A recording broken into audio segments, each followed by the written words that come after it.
पंचोपचार पूजनातील एक टप्पा म्हणजे नैवेद्य दाखवणे. देवाला नैवेद्य दाखवण्याची पद्धत.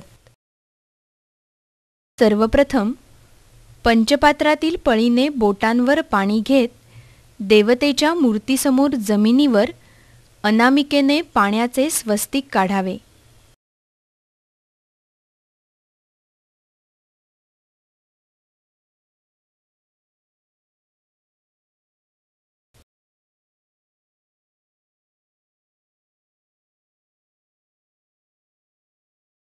त्यावर नैवेद्याचे पान किंवा ताट ठेवावे.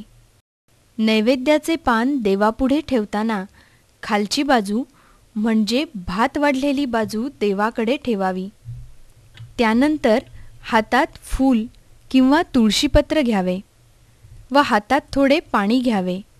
डावीकडून सुरुवात करून नैवेद्याच्या ताटाभोवती एकदाच पाणी फिरवावे व नंतर नैवेद्यमध्ये पानीयम समर्पयामी असे म्हणावे. हातातील तुळशीपत्र नैवेद्यावर ठेवावे व थोडेसे पाणी शिंपडावे. नंतर डोळे मिटून नैवेद्याचा वास बोटांनी देवाकडे ढकलावा आणि या नैवेद्याचा देवतेने स्वीकार करावा. यासाठी देवतेला, हे देवते, यथाशक्ती तयार केलेले हे भोजन ग्रहण करावे व संतुष्ट होऊन आशीर्वाद द्यावा अशी मनोभावे प्रार्थना करावी. ज्या देवतेला नैवेद्य दाखवला जातो त्या देवतेची शक्ती त्या नैवेद्यात आकृष्ट होते. नंतर तो नैवेद्य प्रसाद म्हणून ग्रहण केला की ती शक्ती प्रसाद ग्रहण करणाऱ्यास मिळते. नैवेद्य दाखवण्याचा अध्यात्मशास्त्रीय फायदा कोणता?